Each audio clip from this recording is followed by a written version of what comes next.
Hello student, आज मैं नया टॉपिक लेके आया हूँ मैं मैग्नेटिज्म, जिसके अंतर्गत हम स्टडी करेंगे चुंबक क्या होती है और चुंबकत्व क्या होता है। उसके बाद हम देखेंगे चुंबक के गुण चुंबक के गुण के बाद फिर हम पढ़ेंगे चुंबकीय क्षेत्र मैग्नेटिक फील्ड के बारे में। उसके बाद हम पढ़ेंगे चुंबकीय बल रेखाएं क्या होती हैं, अर्थात मैग्नेटिक लाइंस क्या होती हैं। इस तरह से हम धीरे धीरे टॉपिक बाय टॉपिक स्टडी करते जाएंगे। किसके अंतर्गत? मैग्नेटिज्म के अंतर्गत। तो आज का हमारा टॉपिक क्या रहेगा? मैग्नेटिज्म, जिसके अंतर्गत हम पढ़ेंगे किसके बारे में? चुंबक। किसके बारे में पढ़ेंगे? चुंबक। चुंबक तथा चुंबकत्व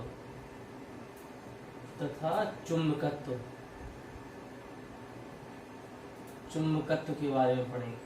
तो पहले मैं आपको इसकी हिस्ट्री बता देता हूँ, जो किसी को पता नहीं होगी, ये मेरा वादा है।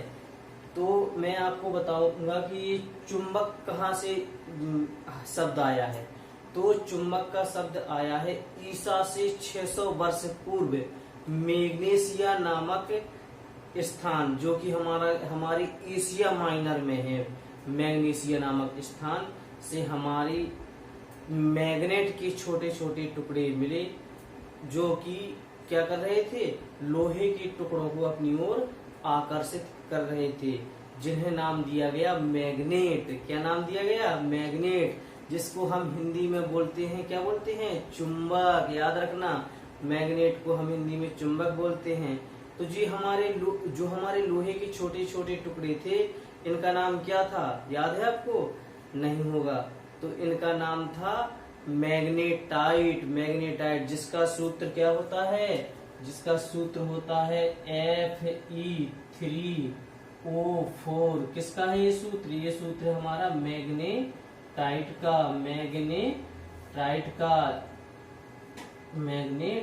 का, जो कि हमारे लोहे का अयस्क होता है। मैग्नेटाइट किसका अयस्क होता है? लोहे का होता है। तो इस तरह से अब हम डिफाइन करेंगे कि हम चुंबक क्या होती है। तो चुंबक क्या होती है? ऐसे पदार्थ जो लोहे के छोटे छोटे टुकड़ों को अपनी ओर आकर्षित करते हैं, इसे हम चुंबक बोलते हैं।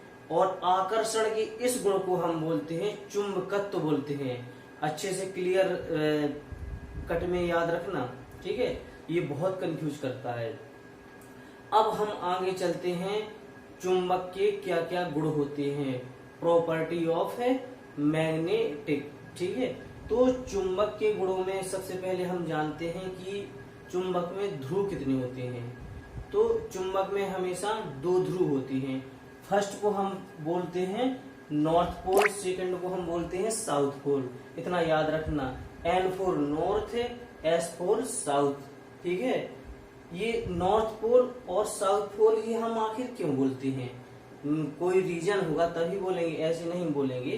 तो नॉर्थ और साउथ पोल इसलिए बोलते हैं, जब हम चुंबक को अर्थ सरफेस पर हम फ्री सस्पेंड करते हैं, अर्थात हम स्वतंत्र रूप से लटकाते हैं, तो हमारी चुंबक हमेशा क्या हो जाती है? बेंट हो जाती है। ये तुरंत सिकुड़ जाती है और क्या हो जाती है?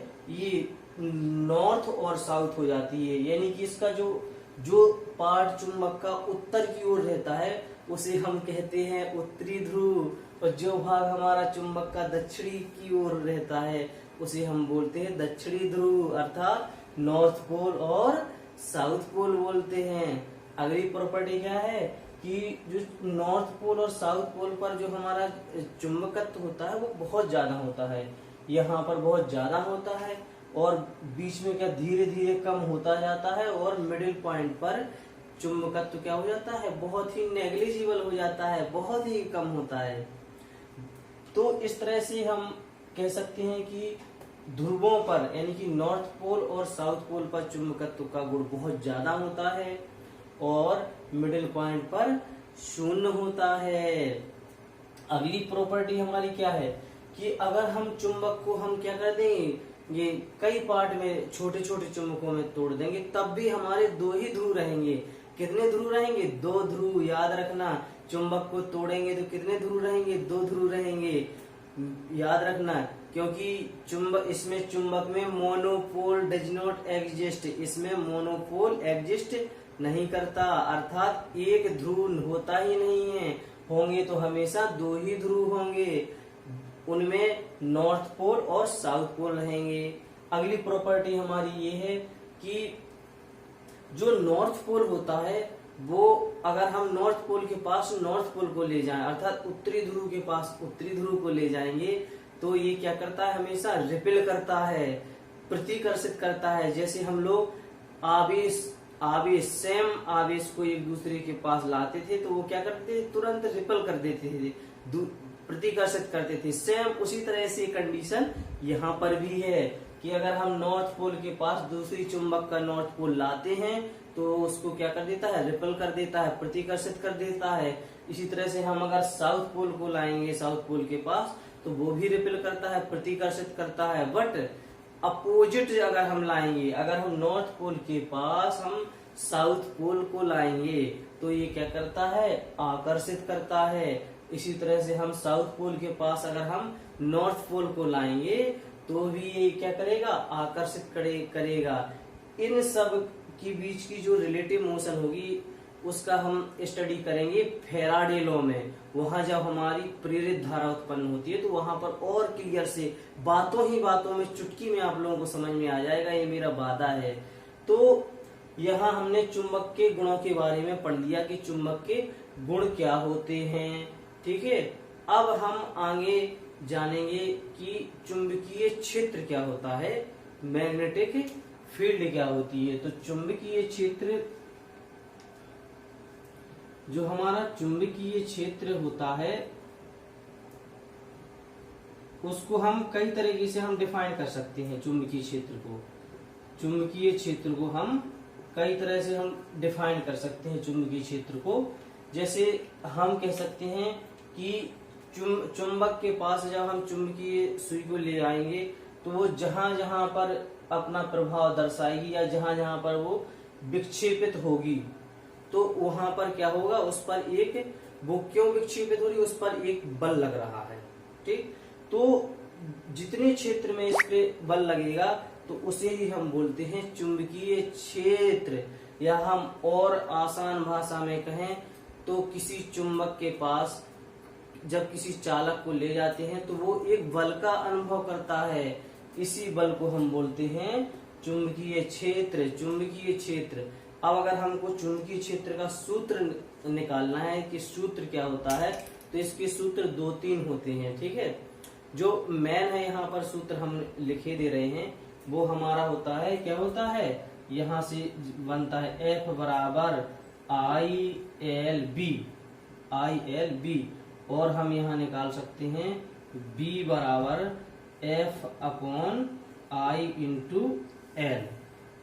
ये हमारा I क्या है, करंट है, और ये क्या है, लेंथ ऑफ L क्या है, कंडक्टर की लंबाई है, F हमारा बल है, B है चुंबकीय क्षेत्र। तो इस तरह से हम चुंबकीय क्षेत्र का सूत्र निकाल सकते हैं। B बराबर F अपॉन IL निकाल सकते हैं। अब हमारे चुंबकीय क्षेत्र के मात्रक भी बहुत सारे होते हैं, ठीक है। जैसे एक हमारा मात्रक यहीं से बन रहा है, क्या बन रहा है यहाँ से मात्रक, बल का मात्रक हमारा क्या होता है, न्यूटन। क्या होता है, न्यूटन। उसके बाद विद्युत धारा का मात्रक हमारा क्या होता है, एम्पियर। विद्युत धारा का मात्रक होता है एम्पियर, बहुत सिंपल। उसके बाद इनटू में हमारा लंबाई का मात्रक क्या हो जाएगा, मीटर। तो क्या हो जाएगा, इसका मात्रक हो जाएगा न्यूटन अपॉन एम्पियर मीटर। दूसरा मात्रक इसका भी होता है, वो होता है हमारा वेबर अपॉन मीटर स्क्वायर। एक ये होता है मात्रक। अब हम इसकी SI यूनिट में मात्रक की बात करें तो इन सब का होता है मात्रक टेस्ला होता है। ये सब बराबर होते हैं, टेस्ला के बराबर होते हैं। तो इसका एक जो SI में मात्रक होता है, किसमें, SI यूनिट में, इसका मात्रक होता है टेस्ला। इसका मात्रक होता है टेस्ला। और CGS में इसका मात्रक क्या होता है, सीजीएस यूनिट में, सीजीएस यूनिट में इसका मात्रक होता है गॉस। सीजीएस यूनिट में इसका मात्रक होता है गॉस। और एक गॉस बराबर कितना होता है? एक गॉस बराबर होता है 10⁴ टेस्ला। 10⁻⁴